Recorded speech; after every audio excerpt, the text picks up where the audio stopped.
Hello students, welcome to my channel base of Shiksha. जैसा कि आप लोगों ने कल पढ़ा था फ्रैक्शन का टॉपिक फर्स्ट क्लास, वो फर्स्ट थी। आज आप लोग उसी के आगे सेकंड क्लास देखें।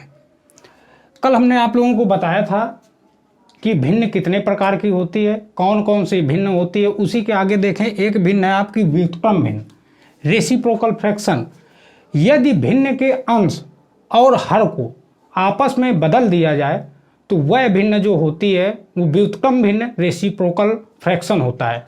जैसे देखिए एग्जाम्पल में दिया हुआ है 2/3 यानी 2/3 की व्युत्क्रम भिन्न क्या है। तो यदि अंश को हर और हर को अंश कर दिया जाए तो वह भिन्न हमारी व्युत्क्रम भिन्न कहलाती है। जैसे इसमें देखें लिखा है 2/3, तो इसमें 2 जो है आपका वो है अंश और जो 3 है ये है हर। अब यदि हम हर को अंश और अंश को हर कर दें तो वह भिन्न हमारी व्युत्क्रम भिन्न बन जाएगी। तो इसमें हर आपका दिया है 3 और अंश है 2, तो इसका व्युत्क्रम भिन्न जो आएगा वो होगा 3/2। इसके आगे एक भिन्न और है हमारी सतत भिन्न। सतत भिन्न वह भिन्न होती है जो आप लोगों के सामने की भिन्न लिखी हुई है 1 + 1/2 + 1/3 + 4/5। इस तरह से जो भी भिन्न होगी वह भिन्न हमारी सतत भिन्न कहलाती है। और सतत भिन्न को नीचे से ऊपर की ओर सरल किया जाता है। कभी इसको ऊपर से नीचे की ओर नहीं, नीचे से ऊपर की ओर सरल किया जाता है। अब इसके सरल करने का तरीका देखें किस तरह से होता है। 5 × 3 = 15 और 15 और 4 कितना हुआ 19। तो इसको स्टेप वाइज किया जाता है। स्टेप वाइज मतलब का इस तरह से 1 + 1/2 + 1/। अब इधर जब आपने किया 5 × 3 = 15, 15 × 4 = 19, यानी इधर हो जाएगा आपका 19/5। अब इसमें ये जो 5 है ये ऊपर जाएगा।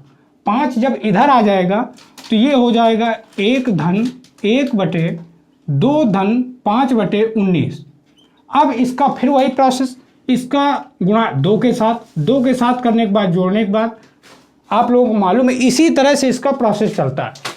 प्रोसेस करने के बाद लास्ट में जो एक आपकी भिन्न बन के तैयार होगी वो सतत भिन्न नहीं होगी। सतत भिन्न सिर्फ इतनी ही भिन्न है। उसके बाद उसमें हम ये निकालेंगे कि ये भिन्न कौन सी है, सम भिन्न होगी या विषम भिन्न। इसमें पूछ सकता है आपका ये भिन्न देगा। इसके बाद आप लोग जब इसको सॉल्व करेंगे तो उसमें ऑप्शन में दे सकता है कि सॉल्व करने के बाद कौन सी भिन्न बन रही है। तो उसमें आपको बताना पड़ेगा कि ये सम भिन्न बन रही है या विषम भिन्न। और आप लोगों को बताया कि सतत भिन्न को नीचे से ऊपर की ओर सॉल्व किया जाता है। इसके बाद आपका टॉपिक है कि भिन्नों का आरोही क्रम। भिन्नों का जो आरोही क्रम होता है, तो आरोही क्रम का मतलब होता है बढ़ते हुए क्रम में लिखना। आप लोगों को मालूम है कि आरोही क्रम का मतलब पढ़ा होगा आप लोगों ने। आरोही क्रम का मतलब होता है बढ़ते हुए क्रम में लिखना। किसी भी संख्या को उसके बढ़ते हुए क्रम में लिखना उसका आरोही क्रम कहलाता है। जैसे हमने लिख दिया मान लो 3, 5, 1, 7, 9, 10। अब इसमें आपको कहा जाए कि इसका आरोही क्रम बताइए, इस संख्या को आरोही क्रम में करें। तो आरोही क्रम का मतलब होता है आरोही क्रम बढ़ते हुए क्रम में लिखना।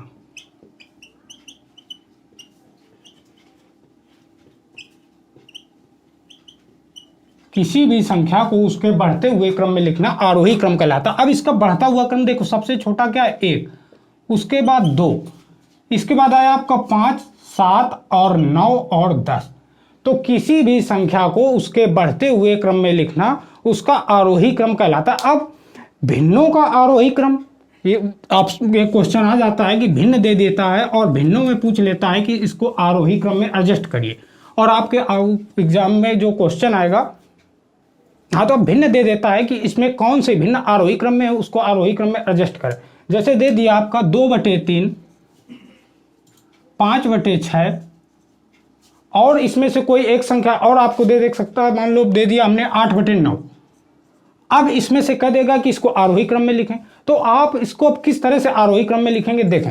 सबसे पहले जो इसका डिनोमिनेटर है यानी जो इसका हर है, तो हर का हम एलसीएम लेंगे यानी लासा।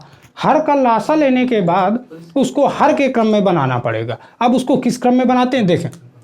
इसमें यदि लासा लिया जाए तो लासा लेने का आप लोगों को सबको सिस्टम मालूम होगा किस तरह से लिया जाता है। और यदि नहीं मालूम है तो जो हमारी नेक्स्ट क्लास होगी एलसीएम एंड एचसीएफ की, उसमें आप लोगों को बताया जाएगा। इसका जो लासा आएगा वो आएगा आपका 18। 3, 6 और 9 का जो एलसीएम होगा वो आएगा कितना, लासा 18।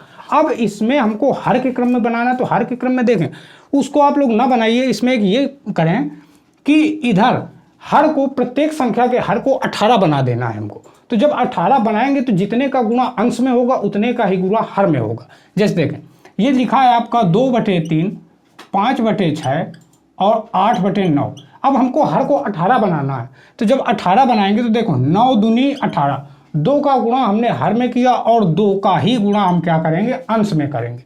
इधर भी देखो 18 बनाना है तो 6 18, या इसको इस तरह से कर लो, एक एक स्टेप में करो।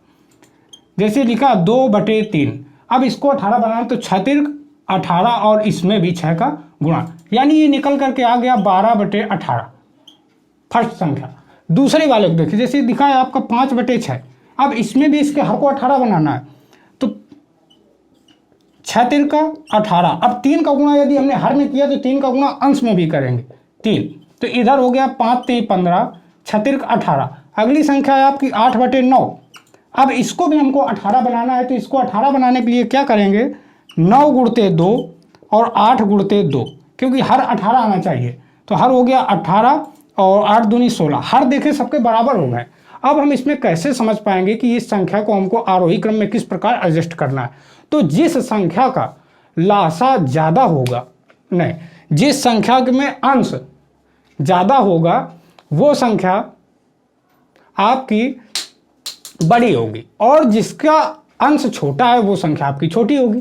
तो देख अब इसको हमको एडजस्ट करना आरोही क्रम में, तो बताया था आरोही क्रम का मतलब होता है बढ़ते हुए क्रम में लिखना।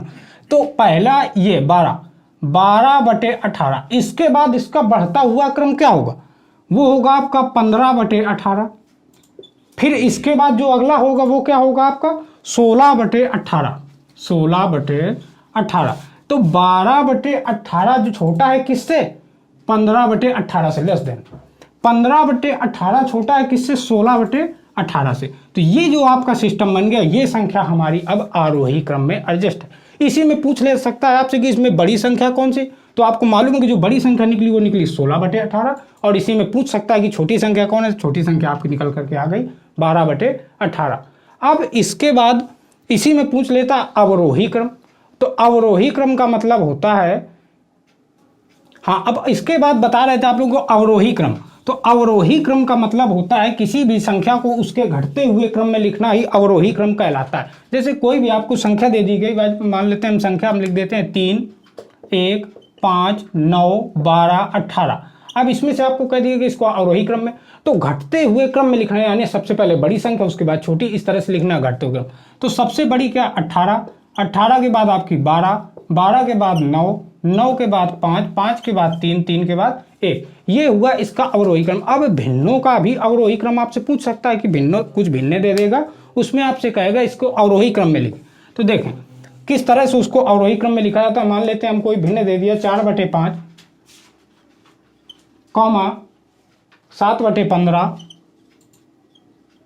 11/20। अब इसमें से आपसे कह देगा इसको अवरोही क्रम। तो जो प्रोसेस हमने आरोही क्रम में बताया वही प्रोसेस इसमें भी करना है। इसका यदि लासा देखा जाए, लासा एलसीएम, हरों का जो लासा आ रहा है वो आ रहा है 60। तो अब जब 60 आ रहा है तो प्रत्येक संख्या के हर को हमको 60 बनाना होगा। तो देखें किस तरह से बनेगा, 4/5 और अगली संख्या 7/15 और इधर दिया 11/20। अब नीचे से बनाना चालू कर रहे हैं, तो 20 का 60, तो 3 का गुणा ऊपर भी, तो 11 3 33 और ये हो गया 60। अब इसमें करें तो 15 चौको 60 और 4 का गुणा इधर भी, 7 चौको 28, नीचे हुआ आपका 60। अब इसको भी 5 नीचे दिया है, ऊपर 4 है, इसको भी हमको 60 ही बनाना है। तो 12 पंचे 60, तो यानी यहाँ पर 12 का गुणा और 12 का गुणा इधर भी, इधर हुआ 48 और ये हुआ आपका 60। Same process. अब अवरोही क्रम में हमने बताया आपको कि घटते हुए क्रम में लिख देना है, वही आपका अवरोही क्रम है, तो इसको घटते हुए क्रम में लिखो। यानी अंश यदि छोटा है, जो अंश छोटा है वो संख्या आपकी छोटी, तो अवरोही क्रम घटते हुए क्रम में इसको लिखना। तो घटते हुए क्रम का मतलब सबसे पहले बड़ी संख्या, उसके बाद उससे छोटी, फिर उसके बाद उससे छोटी। तो सबसे बड़ी आपकी है 48/60, अब ग्रेटर देन 33/60 ग्रेटर देन 28/60, ये आपका आ गया अवरोही क्रम। तो अवरोही क्रम में हमने आपको बताया किसी भी संख्या को उसके घटते हुए क्रम में लिखना उसका अवरोही क्रम कहलाता है। सेम प्रोसेस यही भिन्न का भी होता है। अब इसके बाद आपको बताया जा रहा है कि भिन्नों का लासा और मासा।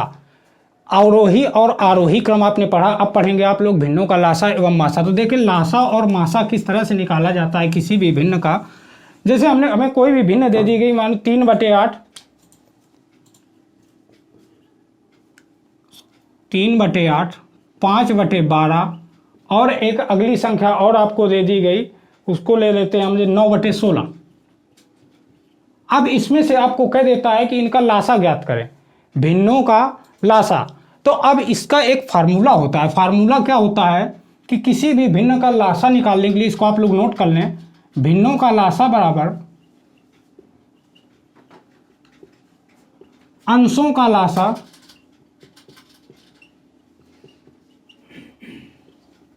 बटे हरों का मासा।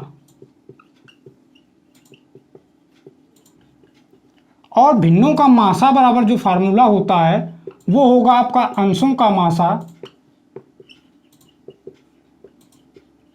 बटे हरों का लासा।